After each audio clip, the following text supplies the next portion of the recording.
Okay, I'll go through the past papers, then maybe I will have a more idea like where I Sure. have to work on. Yes, yes. Please do Yes. that. Okay, the host is here. We'll start with the meeting. So yeah, before we begin, if you have any doubts in general on the content, you can ask that. Or else let's start doing this one, and in case if you come up with anything, then we can discuss it then. Okay. So this is mostly on word collocation.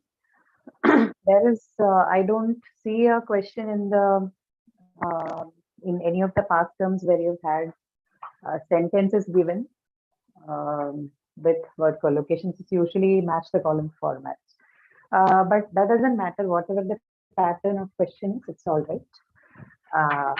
Should be able to do, you should understand what collocations mean. Okay. And I think I have already dealt with the collocation for Learn the Rope for at least 3 sessions, if I'm not wrong. We worked on all the 3 most important, 6 of them, but then the ones which are very commonly asked and used, we did on all of them. So 6 of them spanning 3 sessions.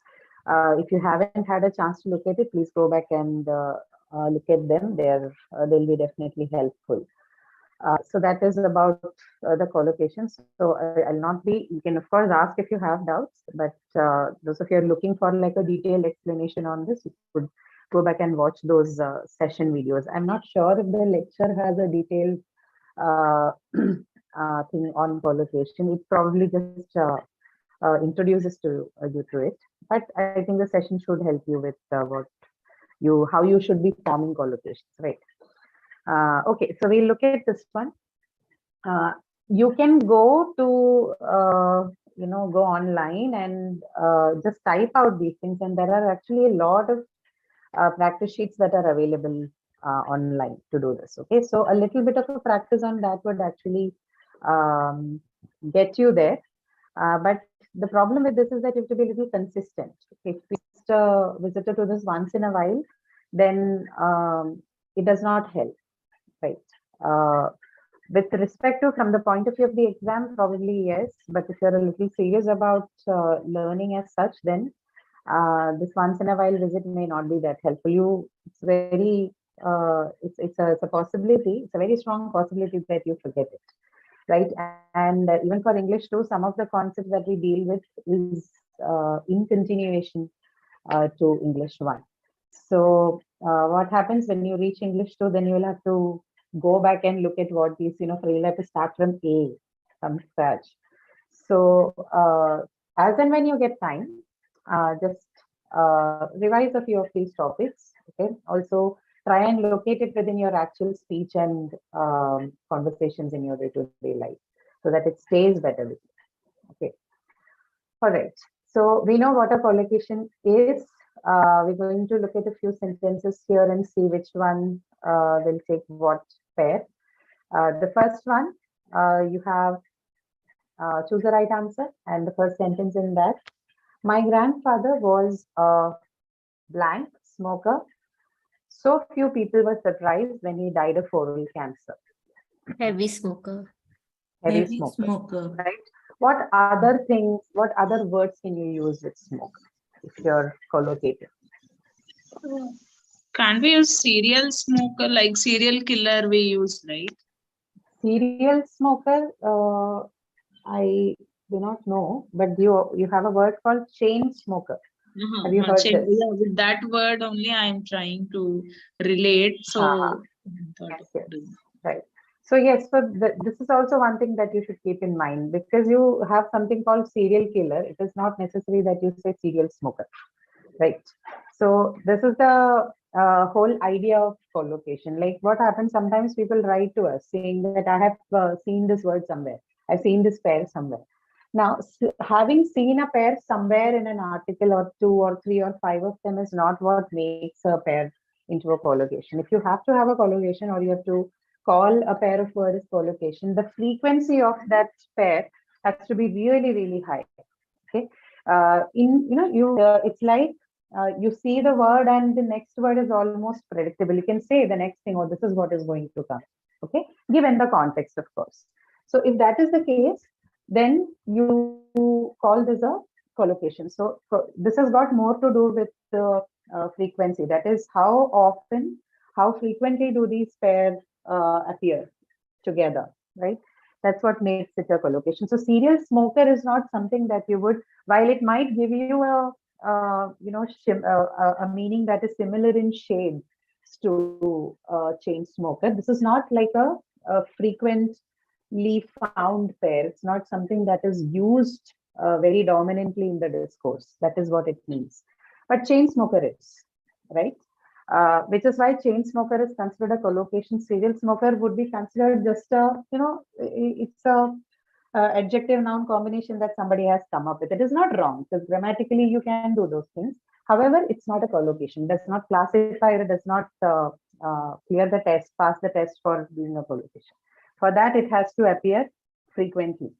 Okay, that's what it is. So yes, heavy smoker, yes. Chain smoker, yes. Any other words that can go together with this? Can you say something else using heavy other than smoker?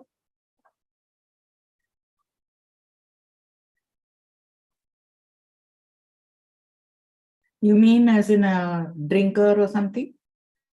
Something like that. What are the words that can go with, say, a drunkard?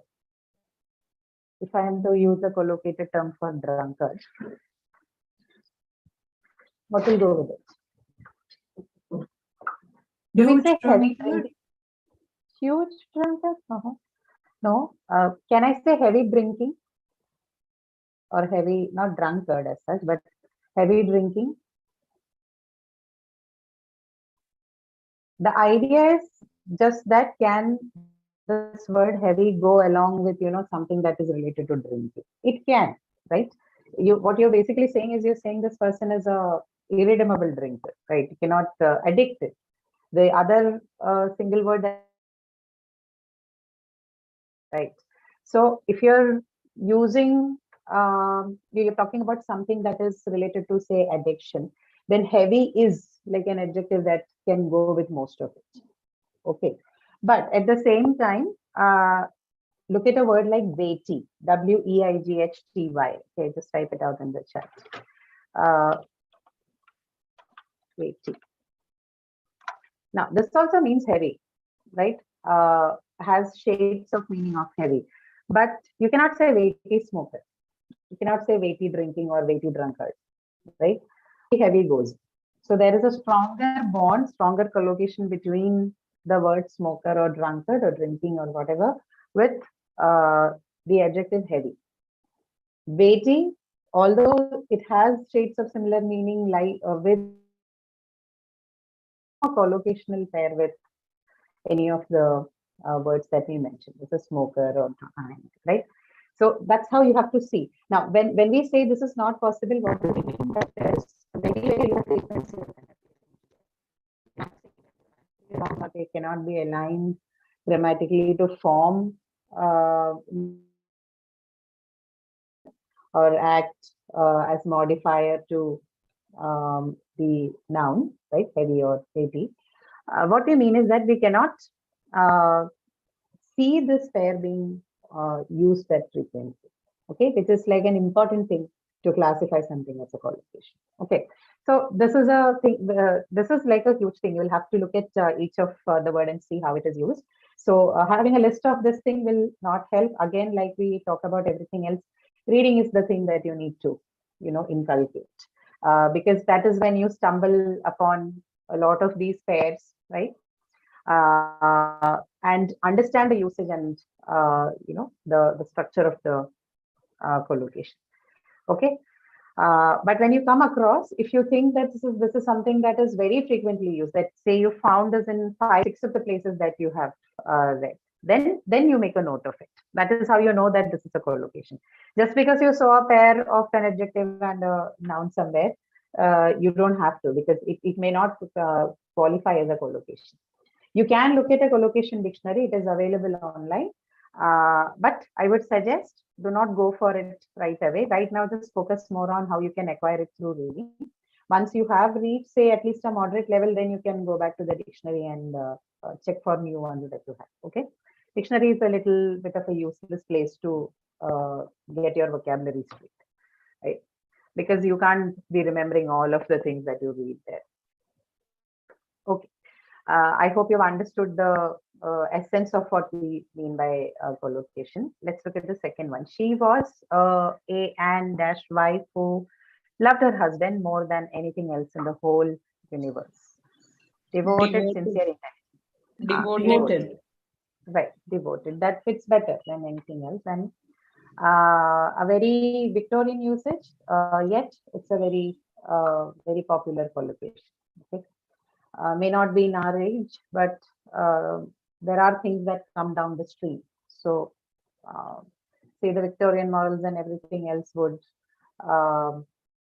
say devoted wife is something that is used as a collocation, right? Now, third one, I always avoid his company because he is a crashing bore, nuisance guy.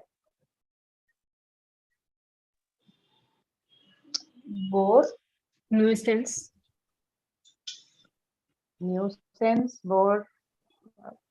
Which one do you think is the right answer? I think He's a nuisance. crashing bore. I always avoid his company because he's a crashing bore. Okay, that's what is the used, the approved. What exactly does a crashing bore mean? What does the crashing bore mean? Okay. See, bore is crashing bore is somebody who you cannot be with at all. Someone who's not at all. What do you say? Someone who you cannot handle at all. Okay. A very Extremely boring person. Very boring, and not just very boring. Somebody who's who you cannot bear with. It's so boring that you cannot bear with. That's what crashing bore. Okay. Okay. Then the next one is it is a golden. This is very easy, right? Golden dash. You miss it, you will get Opportunity. Golden opportunity. correct.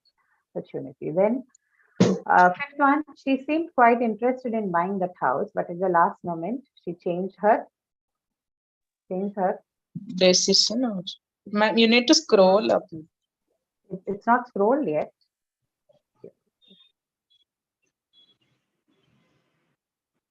You can see Mind. now, right? Mind. Mind. Yes, she changed her mind. So see this. So she changed her decision is not wrong, but she changed her mind is a very often used phrase, right?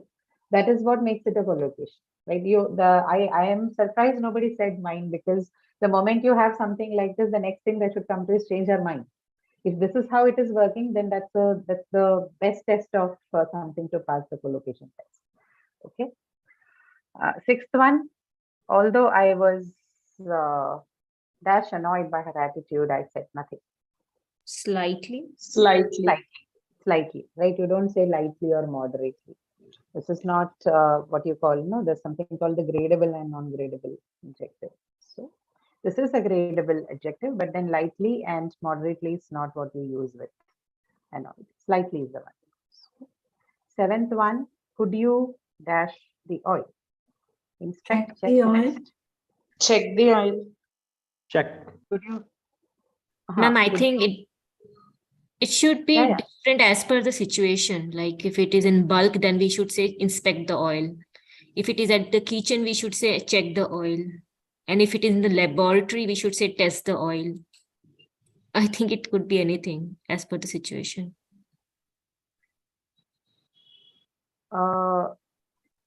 If you don't have this context, then what is a frequently used word? In the kitchen then, or in the petrol pump. Check the oil. I'm asking. Check the oil. Right. Yeah. That is what collocation is. You don't get a context. Okay. That is about the frequency of usage of a phrase or a pair together. Right. Okay. So which is why I told you that any of the, see, in that case, you can use any of the words that we have had in the options for all the sentences above. Nobody could tell that this is wrong. But they will say, if you're using this as a collocation, then this is wrong. Because we do not find the usage of this phrase in that frequency as much as we see for the other. Okay. Right? That is the point Okay. I'm trying to make. Okay. You will, I hope you have understood it. I'm not sure if I'm reaching all of you very well. But the point is this, that when it comes to collocation, if you tell me it can be anything, then it is not a collocation, right? If Yeah. that is the case, that you are using with a word for, say, an adjective or whatever it is, adverb or anything. In this case, what? Check the oil, right? You're using a verb. So if you say anything can go based on the context, then probably you are not looking at the collocational part. But when you know that check the oil is the one that you should do, then you are aware of the discourse, and you know that this is the phrase that is used mostly, frequently. Okay. Okay. So frequency is the word. Keep that thing at the back of your head, that when you are dealing with collocation, we are looking at frequency of usage more than the accuracy part. Okay. Okay. Okay, now we look at a second thing, which is the delexical verbs, right? You remember this one? How many delexical verbs?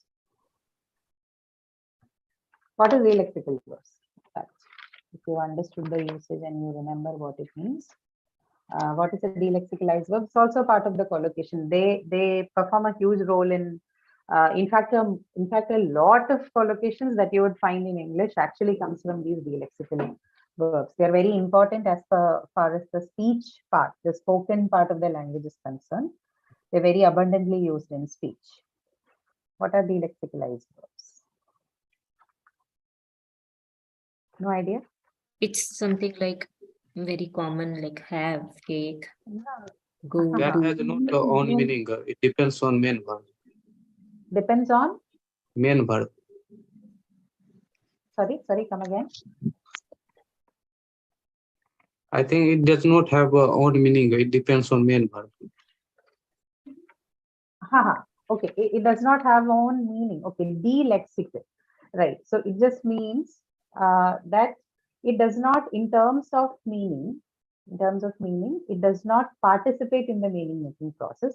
Its meaning is different from the noun that follows it. Okay, so the noun is the one which is supposed to give meaning to that entire phrase, which consists of the delexical verb and the noun, sometimes alone or sometimes with the determiners like your or his or anything like that, right? You're right. The meaning mostly comes from the noun. The verb itself does not participate in the meaning making process, which is why they call delexicalized verbs. What are the delexical verbs that you know? Can you give me a list of them? Okay, see, verbs like make, okay, get, do, go. Yeah. Yes, Yes, ma'am. right? So these are the delexical verbs or delexicalized verbs, as you know, you want to call it. It means the same thing, right? So do, have, get, go, okay, take, make, all of these, mostly these, right? Do, have, get, go, make, and take. Okay, these would be the ones which are mostly used as delexicalized verbs. Very commonly used. Now look at this. The first one, you have please, Do your dash, homework. what do you your have? homework. Do your homework. Right. Okay. Please do your homework this afternoon. Then the second one, hey Ma, give dash away. Done a mistake. Done a mistake. You have done a mistake. you have done a mistake. Do you do a mistake or do you Make a mistake. You have made a mistake. Okay. So, hey Mark, you've made a mistake, right? Yeah. Not to done a mistake. Make a mistake. So you have made a mistake.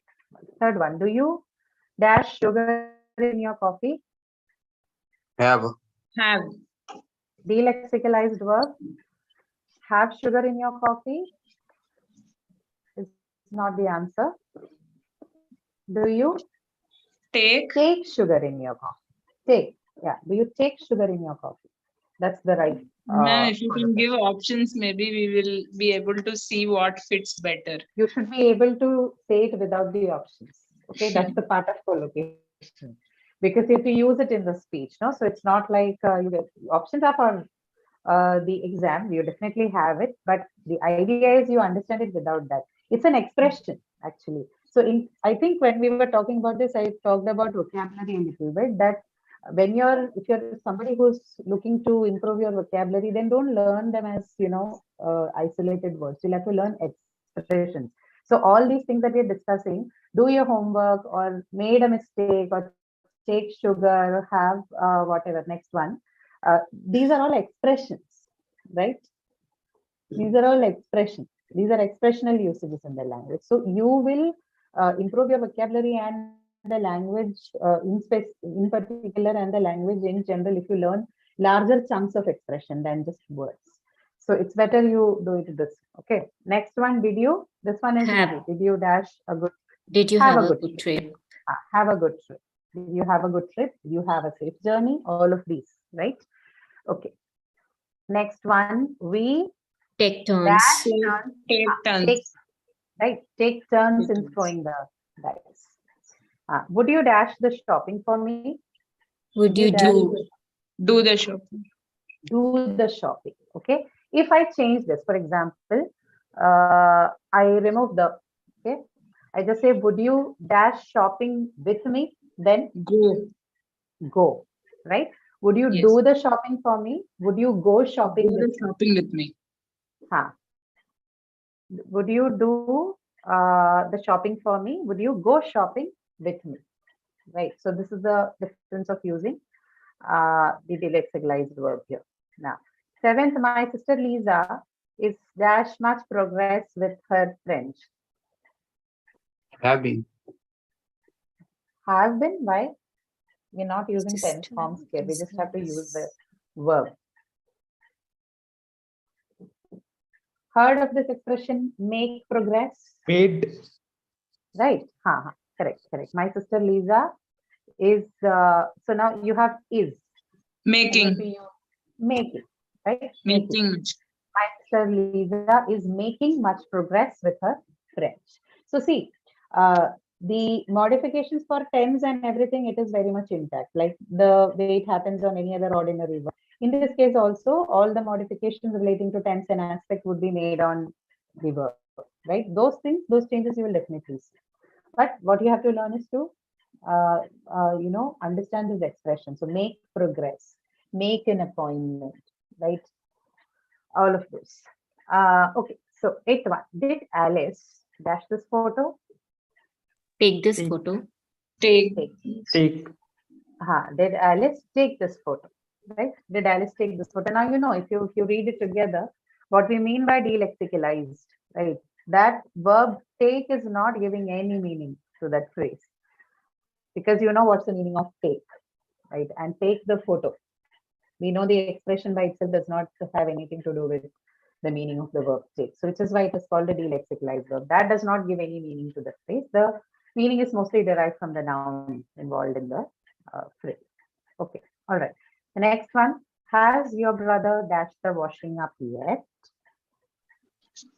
Done. Done. Done, right? So it's do the shopping, do the washing up, do the cleaning, do the hairdressing, all that.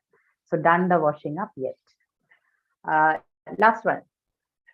You will have a lot of Have. fun. Have. Right. So this is the expression have fun. So you will have a lot of fun in New York. Right. Okay. Understand what delexicalized verbs mean. These are important from the perspective of collocation. Okay. We'll do more of this. I have put in only these two for the collocation today. Shreya was a little unsure what to do today. So I just put up things which I felt should be a little tough. Next, marking stress. Okay. We have a set of rules, of course. I hope those documents have already reached you. If you haven't checked it yet, please go to the supplementary tab for English 1 and look for these documents. There is a document on the exercise, and I think there's also one which is a presentation, right, on a PPT slide for stress. So most of what is required for you to know as rules are codified there. So you can go through them and figure out what those um, rules are. 80% of the times, all the rules are very perfectly applicable to the words. For the exams, usually we do not ask any questions that deviate from those rules. But to your knowledge, you should know that there are words in English where you do not have an agreement among the native speakers on where the stress should exactly be. Okay, so they are more like a open-ended sort of thing. And we do not ask questions from that particular area. We just we make sure that it falls or it comes from mostly the ones that obeys these rules. Okay, not a very tough thing. Okay, a few things to be kept in mind, and we are good to go with the stress part. Okay, suffixes, yes, we need to keep a few suffixes in mind which participate in the stress process, right? So the, by which I mean the one which has the capability of shifting the stress patterns in the word, okay, once they are added to them. Prefixes usually do not bring about much changes. They are harmless. They do not participate too much in the stress and stress shift patterns. But suffixes do. Some of them can bring about that change, can shift the weight of the syllable and then thereby cause a change in the stress pattern. Then based on word classes also we have stress, right? Like for example, adjectives and nouns, they usually take it on their first syllable, verbs on their second syllable, adverbs also on the first syllable, right? Functional words like say prepositions or articles, conjunctions usually do not have stress on, right? They don't have stress on them, but lexical words, nouns, adjectives, adverbs on the first syllable. Compound nouns, always the first noun in the compound is stressed. If you have an adjective in the combination, then that takes the stress. Verb, you have reflexive pronouns like yourself, herself. The stress is on second part, the second syllable of the word, right? Then there are also words which have, say, long vowels or songs, right? So if you see a long vowel in a word, then automatically the stress is on that because it's a vowel, you know, that in a syllable, vowel is the one that actually takes the stress on itself. A long vowel, it definitely attracts the stress to the syllable in which that is codified. Okay, so whenever you find a longer vowel in the word, then you know that this is the one that needs to be stressed on. The syllable with that is the one needs to be stressed on. Another thing is about the unstressed syllable, which is schwa, right? We discussed about this while we were looking at stress in detail, right? So schwa, it can appear in the beginning or in the medial position or in the final position of any word, right? So say, for example, the word arise, A-R-I-S-E, is a word that has the vowel sound schwa in the beginning. Okay, schwa is a monophthong or a pure vowel, and it is the feature that you need to understand about this is that it is unstressed. So if you have that vowel in any part of the syllable in a given word, then that syllable will not be stressed because schwa is unstressed. So in arise, the first part schwa alone is a syllable, and you cannot mark the stress on that because schwa by nature is an unstressed vowel. Okay, it's the only unstressed vowel. All other vowels are stressed, but this one is unstressed. So watch out for the presence of schwa in a word. Why should we do this? Because if you have schwa as the syllable which, so as the vowel which forms the syllable in that word, say any part, there in the beginning or in the middle or at the end of the word, that syllable won't be stressed for sure. You can mark it out of the stress, right?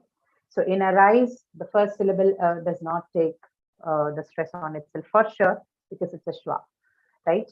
In a word like say teacher, right? Teacher is a noun, so obviously it is going to take its stress on the first syllable. Even if you separate it out into syllables, you have teach and a. The second syllable certainly will not take the stress because you have the involvement of the vowel sound schwa, right? The in the last part of teacher is actually schwa, and since schwa is unstressed, this won't take the stress. Okay, so this is the idea about schwa and its participation. Statistic does not participate. Okay, these are few things you keep this thing in mind, and you're good to go with the stress. Another important part when it comes to stress is functional stress, right? The words that can be used both as a noun and a verb.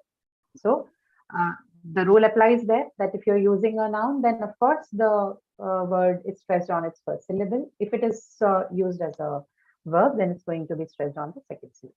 Okay, so this is called functional stress. These many rules should be enough for you. A few rules on the suffixes, like few on one on the functional stress, then the one with schwa, and the word class, right? Noun, adjective, and verb. Verb.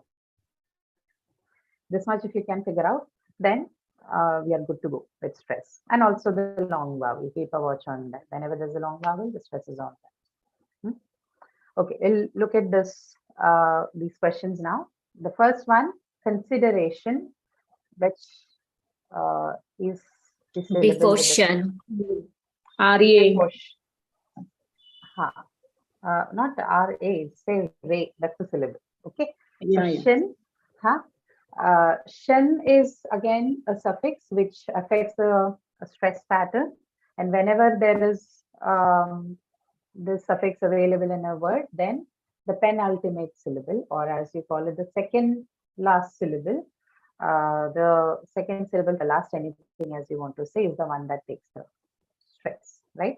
So shin, shell, tion, sion, sion, cial, okay, tial. These are all suffixes which would shift the original stress to the penultimate syllable of the word.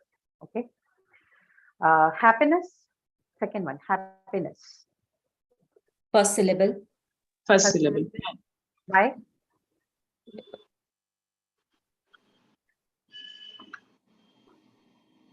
Why?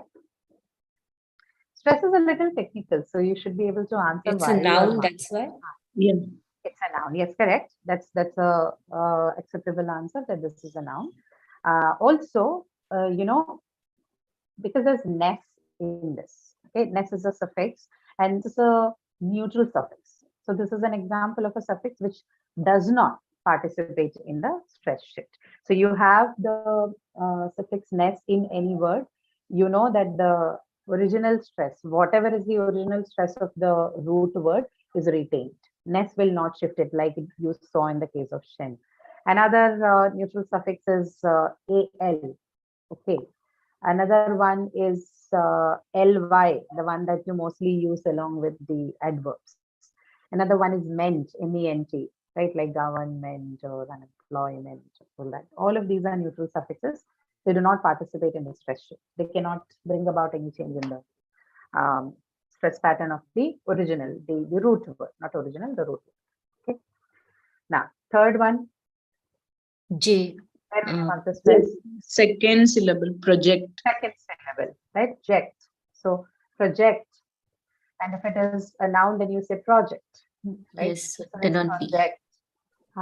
The stress has to be on the second syllable when used as a verb. Fourth one. So schwa. This is schwa, right? So second syllable.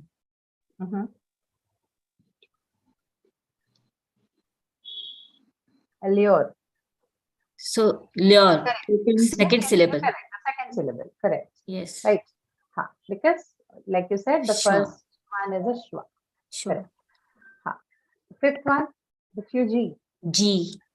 G. Long vowel. Long vowel, right? So it attracts the stress onto itself. So the last syllable, which is G, that is the one that is stressed. Okay. Now, picturesque. It's an adjective, so on first Syllable. syllable. Okay, so this esk, right, is another suffix which attracts the stress on itself. So whichever syllable has the suffix attached to it will take the stress. Okay, this works very similar to the refugee one. Okay, esk. This has a tendency to attract the stress onto itself. Usually suffixes don't take it on themselves, but suffixes like e, right, as in refugee, and picturesque, esque as in picturesque, these are suffixes which will take the stress on itself. Okay, shen and all, it shifts the stress to the one before shen, the syllable before it. This one takes on itself. So in picturesque, your stress is on rest, the last syllable. Okay, Okay. keep this in mind. E and S, these are two suffixes which take on themselves. They take the stress on themselves. Then cordial, This also has suffix el. yes. First Cordial. syllable. Cold. The adjective. So right. So this is going to take on the first syllable, correct. The eighth one, treatment. Meant. Treatment. Noun, so it will be on first syllable. Noun. It also so has on first syllable, meant. it has, yeah, it also has meant, which is Meant. neutral. It does not cause any shift in the stress pattern. So first syllable. First Okay. syllable. So just, see how these things work and keep a watch on derived words, right? Like for example, computer, right? The derived word from the verb compute. We know that the original stress, the stress on the root word for compute is in which syllable? Second syllable, it is Second verb syllable. compute. Yeah, compute, right? So it's a verb, second syllable. So when you have a word like computer, the stress is retained, right? Because again, ER, that suffix is something that will not participate in the stress marking, right? Two reasons. One, by itself, the suffix is not a participant. It does not, it's a neutral suffix. And also it has schwa, right? So obviously it cannot take the stress. Hence the stress on the root word compute, which is on the second syllable, is retained. So even in computer, you have the stress on the second syllable. Okay. So sometimes you have to use like 2-3 rules together to get to there, but it's not very difficult to do this. Okay. Once your basic about this thing is clear, then you can of course use a combination. Few words, especially in derived words, this can happen where you can, where you are required to use two or three of them in combination to get the answer. But otherwise, most of them are straightforward. Okay. Okay. Now the last for this, we're going to look at the plural markers for the words on the list. Okay, so you have to tell me whether the plural marker is going to be sa or za. Okay. Tree. Trees. The. Trees. The. Tree. za. Right. So all, if you have a vowel sound in the word, right, the end of the word, of course, because plural mark is related to that, all of them will take za. Okay. Hook. Second Hooks. one. Sir. Sir. Right. So this rule comes from which one? 3 exceptions that we have. That's the voiceless stops. Voiceless stops. Yeah. Voiceless stops per turker takes always is the mark. So hooks. Place. Places. Places. Places. Right. So is what it takes, but essentially you can categorize that also under the. Say the. So places is how you articulate it, but if you're asked about the marking as such, then you can very well include it under the. So places. Notebook. Notebooks. Sir. Again. Notebooks. Just like books. Yeah, just like hooks. So sir. Shop. Sir. Shops. Sir. Sir. Shops. Right. Player.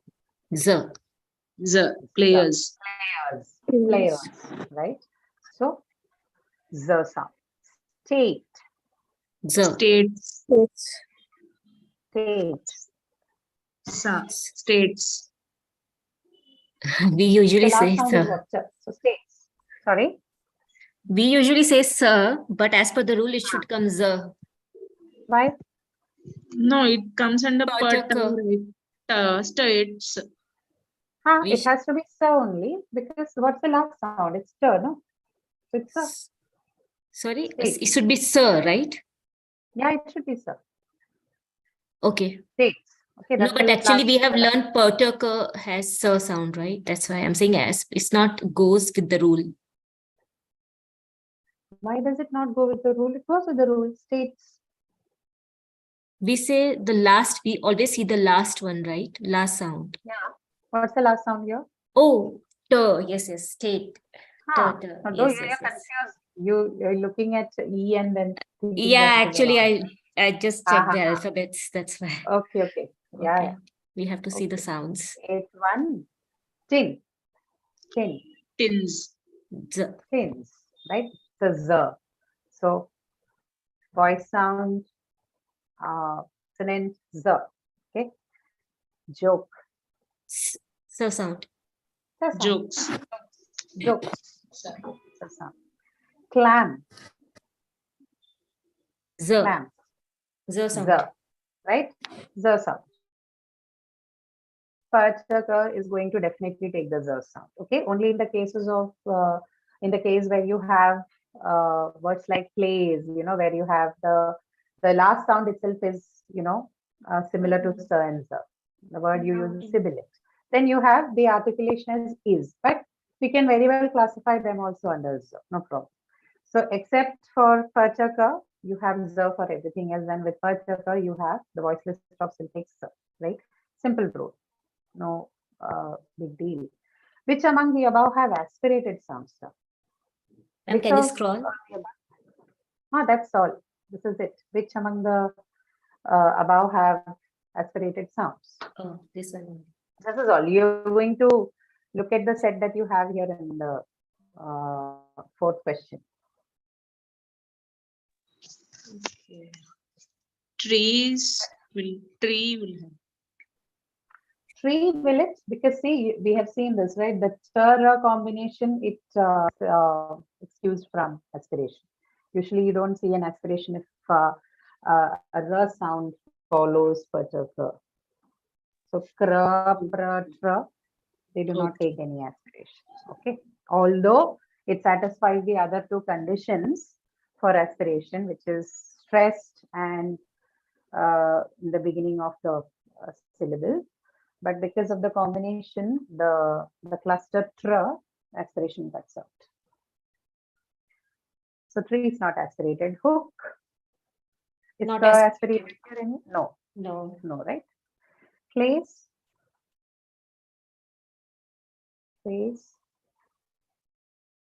No, I guess. Because Monosyllabic. Monosyllabic.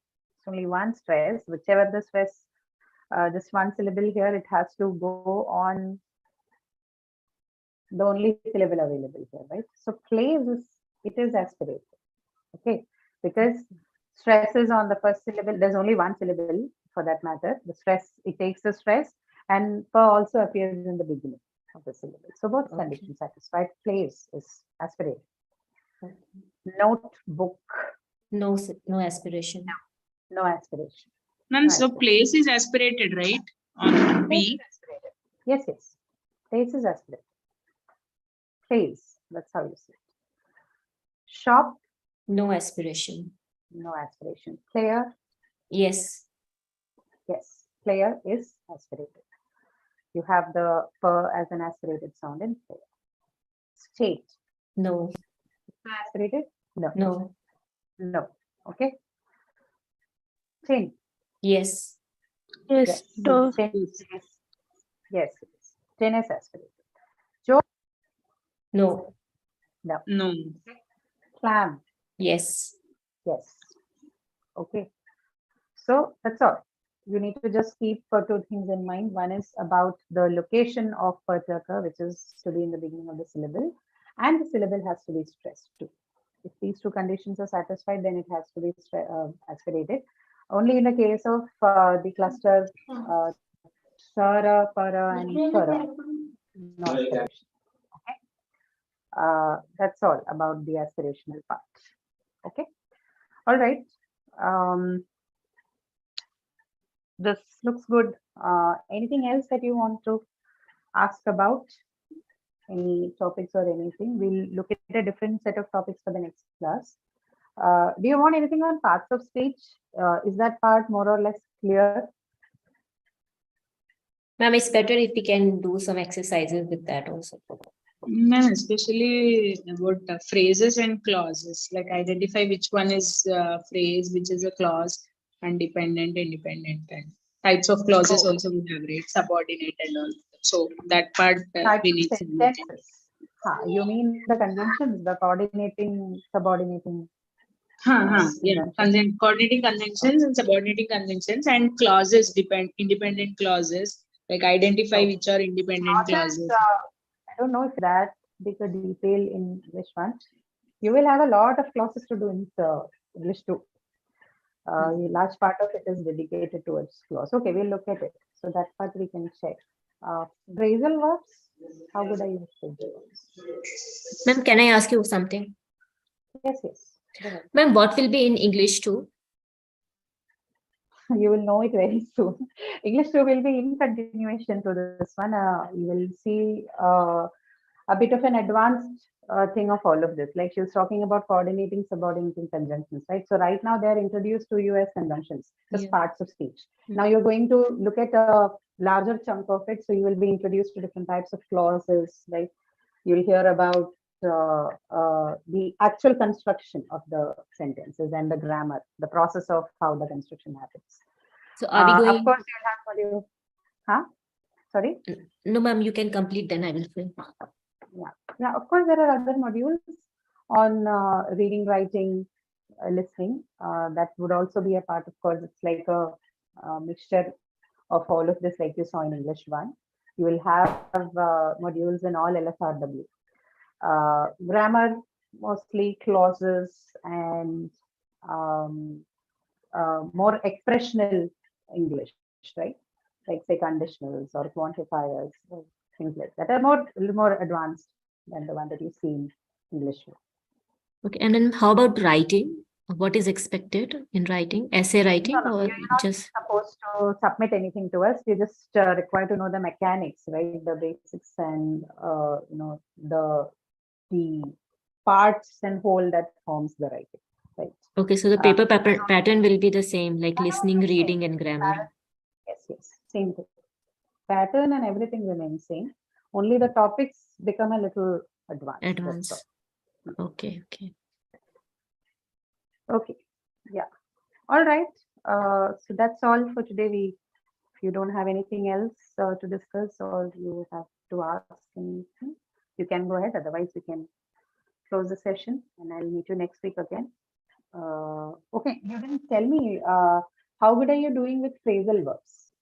I'm just trying to take a stock of things so that I can decide what to design for the next one.